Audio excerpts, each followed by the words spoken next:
wife have been traveling around in our travel trailer for about 2 years. We started with a 15-foot, went to a 17-foot, and we were in that for a good while. And we realized we just kind of wanted more space. We have a couple dogs, and so having a little bit more work for us. So we went up to a 36. However, that being said, if you can see behind me, even though I have 36 feet worth of living space, this is my entire kitchen, which is really not that much bigger than what I had in my 17-foot. The only thing that's really that much different is I now have a much bigger refrigerator, whereas in our 15-foot and 17-foot one, we had a refrigerator that was smaller than your college dorm room size. So we weren't really able to have a lot of stuff on hand with us. Now, if you're like us, we get really bored with cooking the same thing every day. So we figured out how to make some recipes that work with tiny living. Today is just kind of a rainy day, so we're gonna make some old-fashioned donuts today, which happen to be my wife's favorite. Anytime we go to somewhere new, she always wants to try and find good donuts. And sadly, there's not a whole lot. So we figured out how to make our own. Now, everything that I'm gonna use today, you can either have on hand really easy, it doesn't take up a lot of space, or you can easily get it that day and it won't cost a whole bunch of money. So if you are living that van life and you really only have a single burner, that's okay. You need a spoon, you need a bowl, and a pot, okay? So today we're gonna make some old-fashioned donuts. What do you think? Okay. So, key with anything, we wanna make sure that we set ourselves up for success. So I have gotten out everything that we need. Now, everything on the counter I also had in our tiny little space, in our 17-foot space. The only difference are these little things, which we just got in our new camper to hold our sugar and butter, make life a little bit easier. But everything else we have. So to start with, we're going to start with our flour. We want to make sure that when we're starting these, we get everything set up. So our flour, we're going to do 2 heaping cups of flour.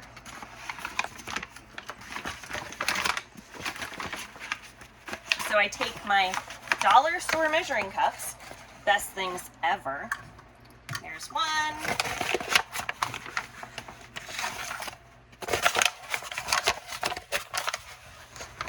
I'm at the end of my flour. There's 2, and because I said heaping, and I'm having a little bit of a struggle getting heaping, I'm adding just a little bit more. All right. So there is our flour. Now, keep hold of this because we are going to use it later. So we don't want to put our flour up. Also, which makes life really handy, all of our recipes, you can take notes. That way you don't have to carry around recipe cards. It's great. So then we're going to go to our baking powder. Again, take my dollar store. We are going to do 1.5 teaspoons of baking powder. That's going to go right into our flour. And there's 3. All right, we are done with our baking powder. Then, because we want to make sure, because they're a little sweet, we want to make sure that we balance out that sweetness. So we're going to do 1 teaspoon, if I can grab the right one, of salt. And 1 teaspoon of salt. And that's going to go back. Now, this next part, my grandmother's Danish, so we use a lot of this. It's cardamom. It's absolutely fantastic. It's a little spicy. It's used a lot in Danish cuisine. It's also used a lot in Indian and Asian cuisine. If you don't have cardamom, you can also use cinnamon or nutmeg. It'll have the same measurement. Sometimes we make nutmeg ones. I happen to like cardamom a little bit better. And so we're going to do a ½ teaspoon of cardamom. Now that's going to go right in.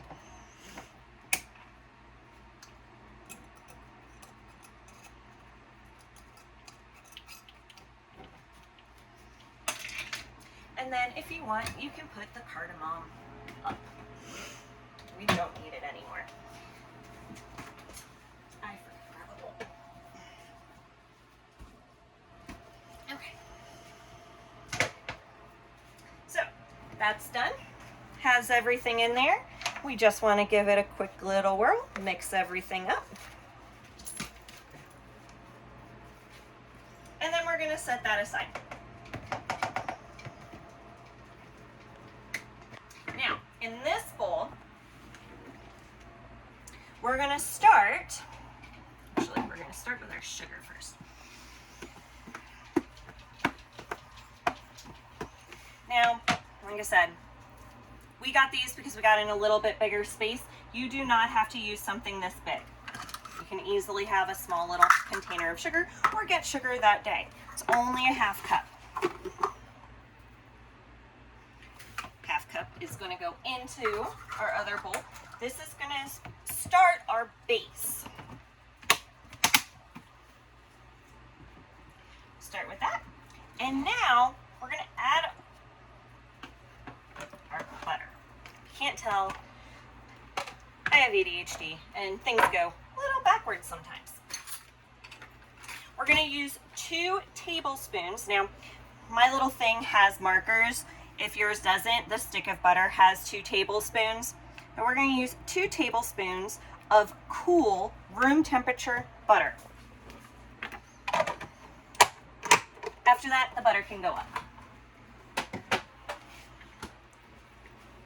I'm going to take my handy dandy. But if you don't have this, that's okay. You can use a spoon. It's all right. Now here, we just want to mix up our butter and our sugar. So if you happen to have a hand mixer, great. That makes this process go a lot faster. But if you don't need one. You just keep mixing until, see how it's already starting to make it kind of sandy looking? That's our end goal. We want this to look grainy like sand, where there's really no huge chunks of not mixed butter. I push against the sides to kind of mash it together. Which it almost starts forming like a little pasty. But when you mix it up, it goes into sand. All right, so that's pretty well mixed. From there, we're going to take our eggs. Now, the recipe only calls for 2 large egg yolks. So, we're going to separate our egg white from our egg yolk, okay? There's 2 ways you can do this. I'll show you the other way on the next egg. But you toss it back and forth to where you clear off all of the egg yolk, or egg white, into the cup, and to where really all you have left is your egg yolk. And then that is going to go into our basket. Now, I'm saving the egg whites because, as we know, living life on the road, nothing can go to waste. All right, so the next way you can separate egg white, now as you see it's already starting, but you crack it and you pour it into your hand. And we do the same concept. We go back and forth until all of the egg white is into the cup. See? And then it goes in. Now, wash your hands because, let's be real, we don't want to be touching stuff after we touched egg white. Now, we'll save the egg white, use it for something later, or we'll give it to the dogs, helps their coat. And we're going to mash the egg yolk into our butter and sugar mixture. Look how it's starting to get nice and fluffy. That's what we want. We want it to start looking yummy like that.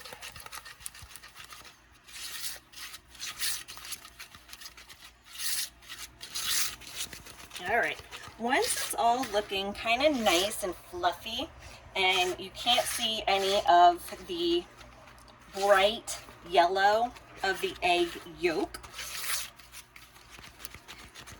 that's when we know this part is ready. So that sits down there. I'm gonna go to my handy dandy notes just to make sure I didn't miss anything.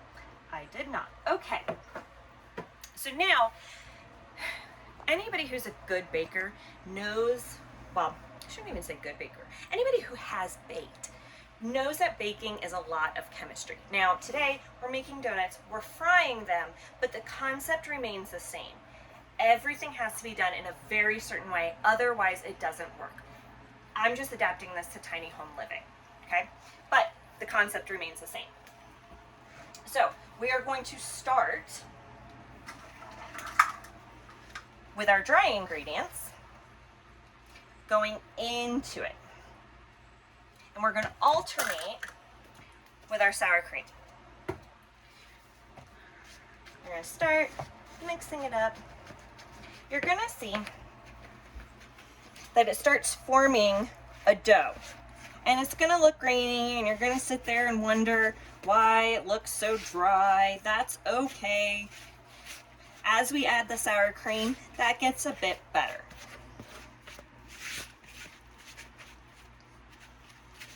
All right. Now we're going to add our sour cream. And for this part, we're going to use about a half cup total of sour cream. But as I said before, we're alternating with our dry ingredients. So because we're alternating with our dry ingredients, I'm going to grab my 1/4 cup, and I'm going to take it off of this just because it'll make it a little easier for me to work. And take my 1/4 cup, get me a nice big scoop. We want to make sure that we pack it in and then level it. That's how we know we don't get too much or too little. And we want to get it all off. So 1/4 cup sour cream into it. All right, mix it up. And see how I said it starts to form together and it doesn't look quite as dry as we mix it in. This is a drier dough, so it's not going to be real sticky like a cake. Almost kind of the consistency of like a chocolate chip cookie batter as we go. All right, everything's incorporated. We're going to take more of our dry ingredients, put it in. We want to make sure that we end on the dry ingredients. That's important.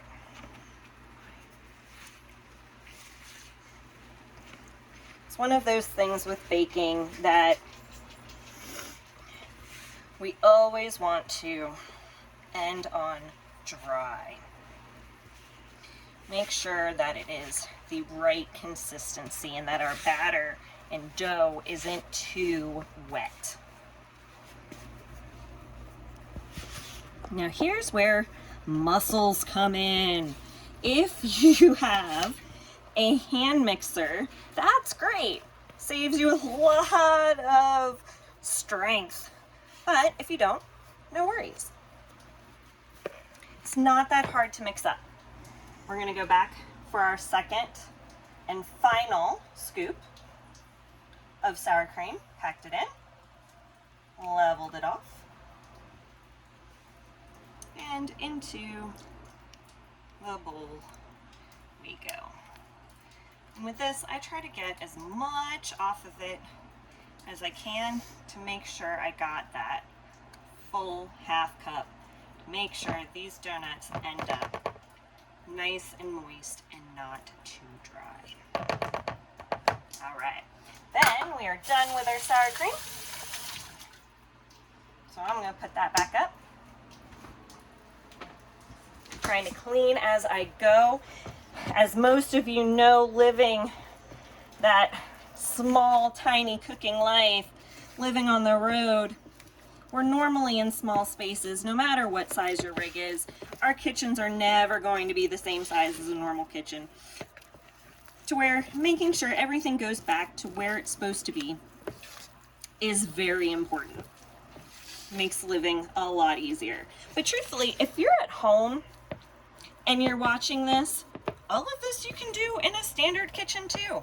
Doesn't have to be just for tiny living. This recipe works both ways. And making sure your workstation's clean should be on all of our agendas. Okay, rest of my dry ingredients going in. Now we're done with that. That can go in the sink. Whoops, got some of it on my spatula. All right. And then we do our final mix. This final mix is where my arm starts to get tired. And so if you're the same boat, you can take a break. You can step back, grab a drink of water, and then come back to it. That's okay. Now, I've mixed it to where, see how it's a rough dough? Where there's pieces, kind of sticking together, but it's kind of not. That's what we want. Okay, I'm gonna scrape off the bit that's left on my spatula. Get that in.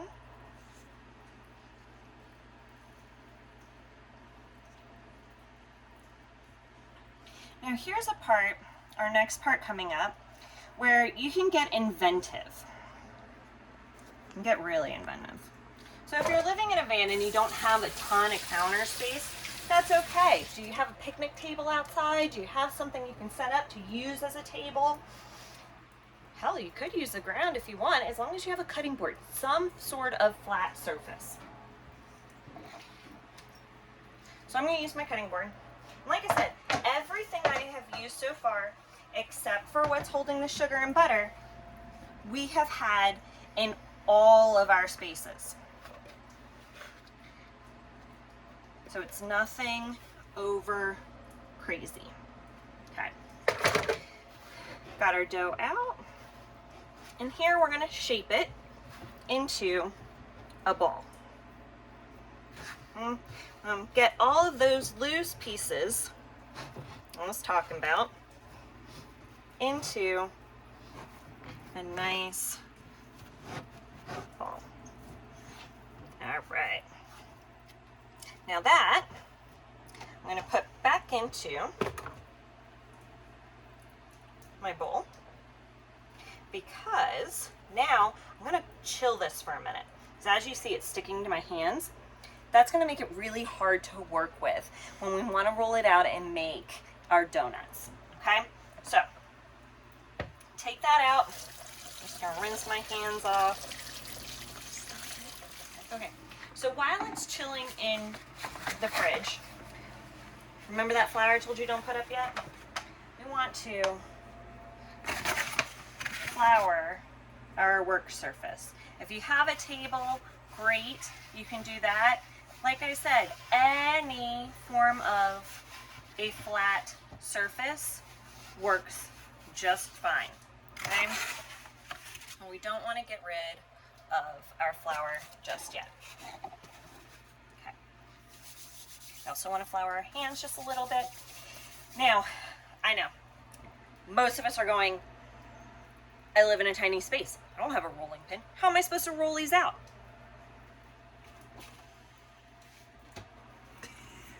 My handy dandy rolling pin. Now, you want to dust this down too with flour, so that way the dough doesn't stick to it, okay?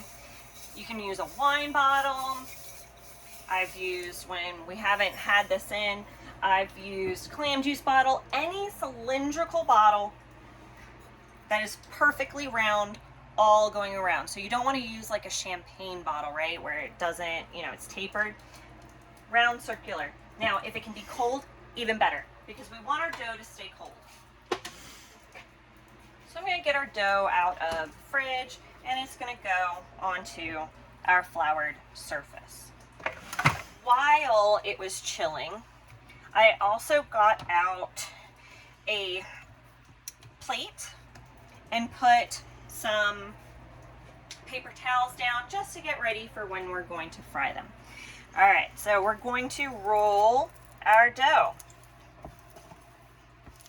Notice how it's not sticking to our bottle. Well, as I said that, see, it started sticking. I didn't flour it down enough. And that's okay. You can also put a little bit of flour on the top, okay? We want to roll it out to where it's perfectly thick going all the way around. So we don't want to have any thin spots.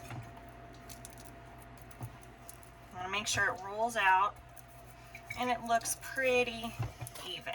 I try to keep mine in a somewhat of a rectangular shape. Makes it easier to roll out later. See how I'm using my hand to kind of try and find those divots of where it might be a little thicker than others. All right, so we want to roll that out to where it's about a half to a quarter inch in thickness. If you see the side, it's not real thin, it's not real thick, right? Now, everyone does this a little differently. If you really want real thick donuts, great. Roll it out not as thin. If you really want them to be real crispy, roll it out a little bit thinner. Now, that same cup that we use to separate our egg yolks and our egg whites, we're going to use to cut the donuts. If you want to be really fancy, you can get 2 different cutters. We're tiny living. We don't need the extra, right?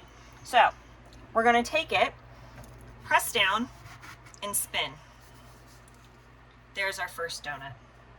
Then we're going to go around, do the same thing, second, third, and so on.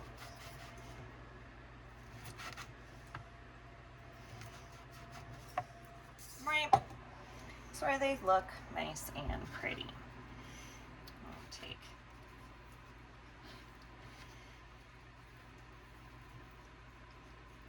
these out.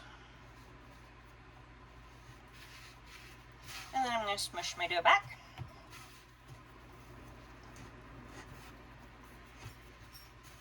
Now, depending on, like I said, how thick or thin you make your donuts will determine how many donuts this can make.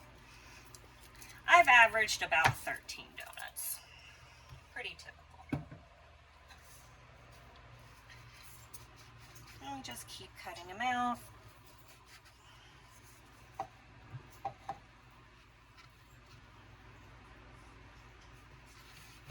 Until we can't cut anymore.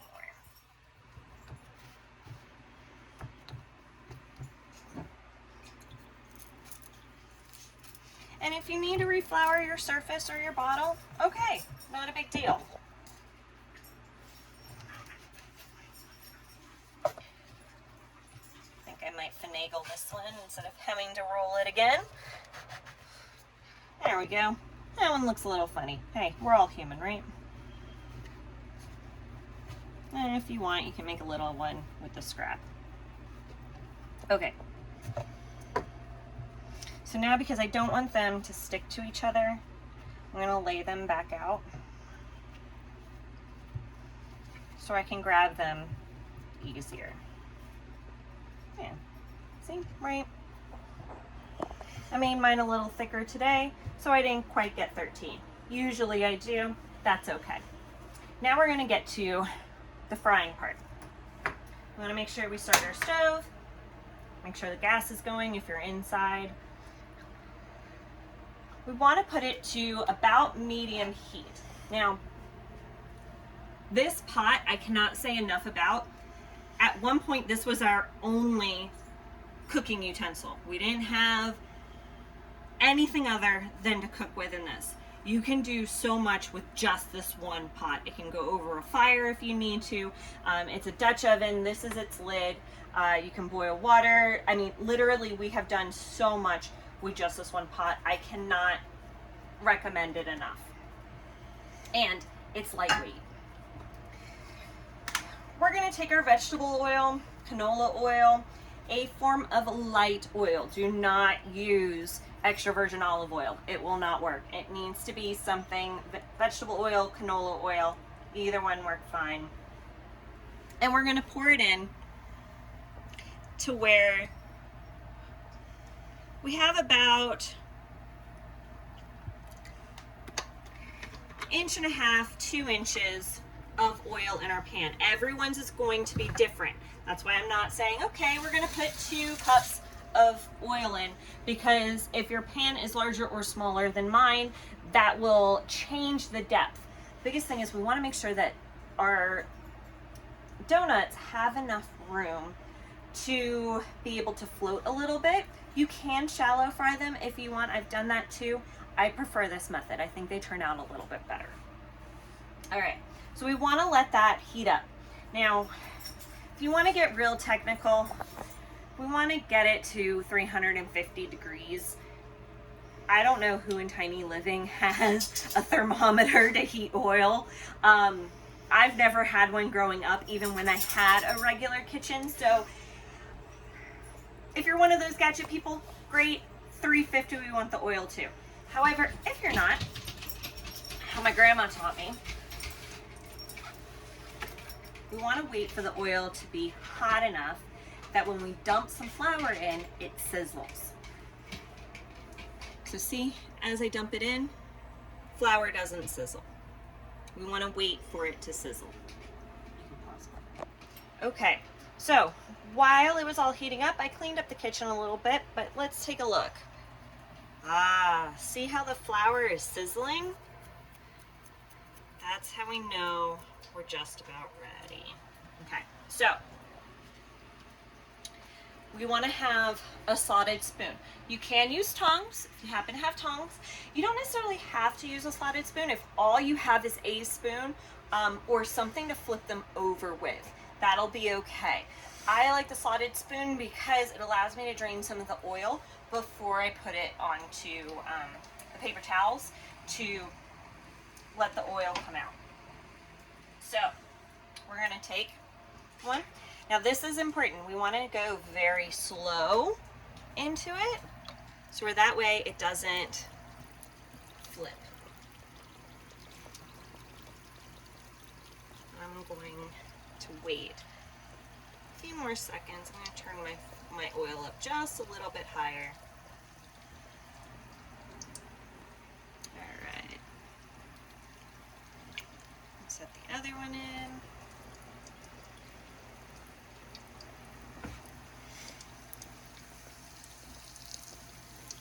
Don't want it to fly back at us. I want to be real nice and slow dropping these in. There we go. All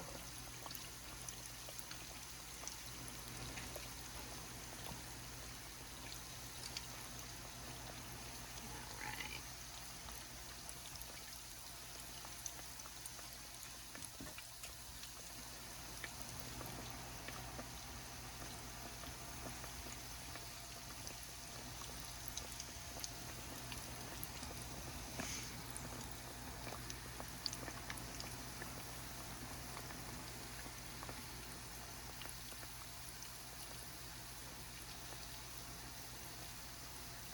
So remember how I said everyone's oil situation is going to be a little different? We want them to be able to float. See how they move around? Now if you shallow fry them because you don't have a pot this big and all you really have is a pan, that's okay. Just know that they won't float around and you'll have to be extra careful that they don't burn on the bottom. Yeah, there we go. Now as it's starting to cook and brown, you're gonna start to smell it, and oh man, does it smell so good.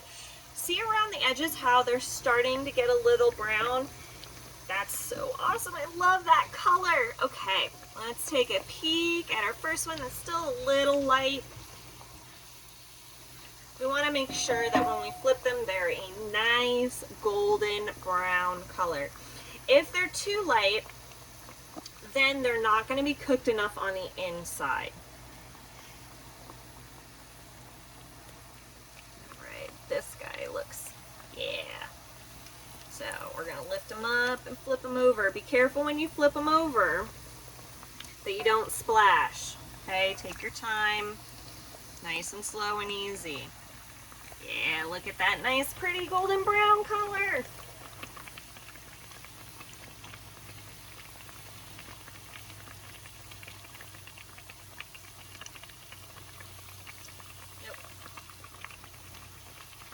See how this one, as I flipped it over, is still light in the middle? That's how we know he's not ready to be flipped yet.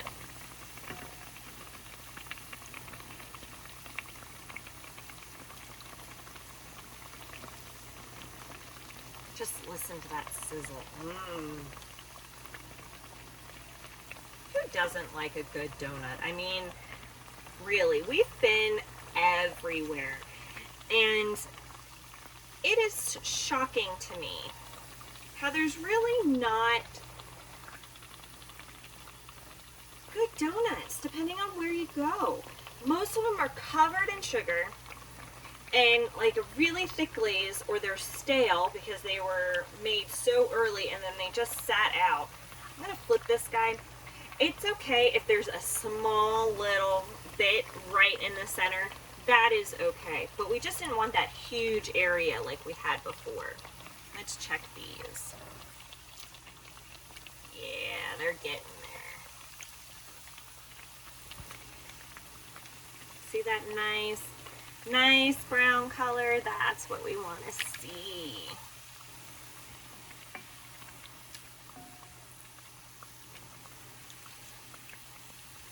Okay, probably still has a minute.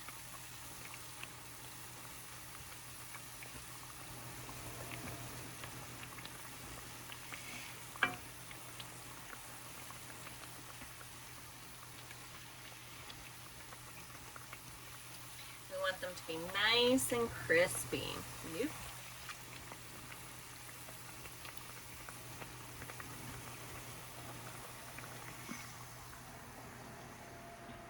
All right.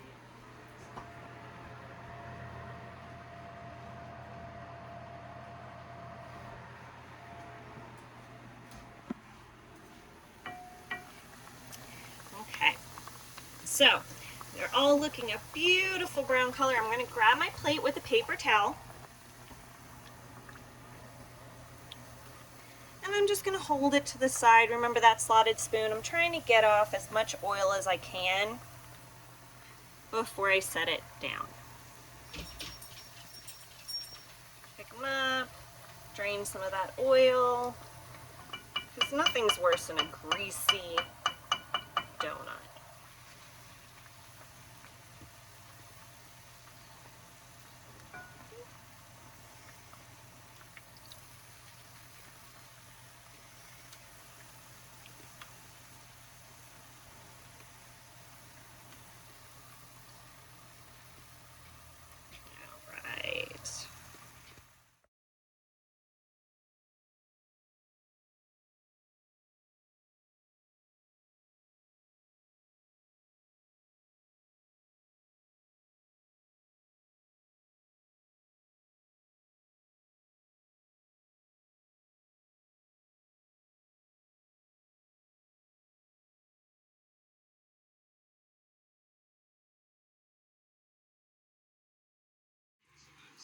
Alright, so we got all of them nice hot out of the pan, evenly brown. They smell, oh my goodness, I can't even tell you how good they smell. Now, you can do a lot of things with them. You can eat them just like this. Awesome. You can put them with jam. Great.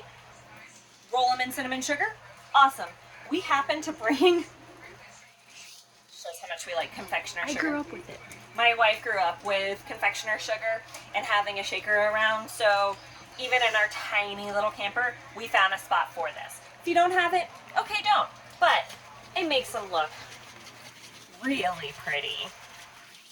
Look at that, it's snowing. Looks awesome, right?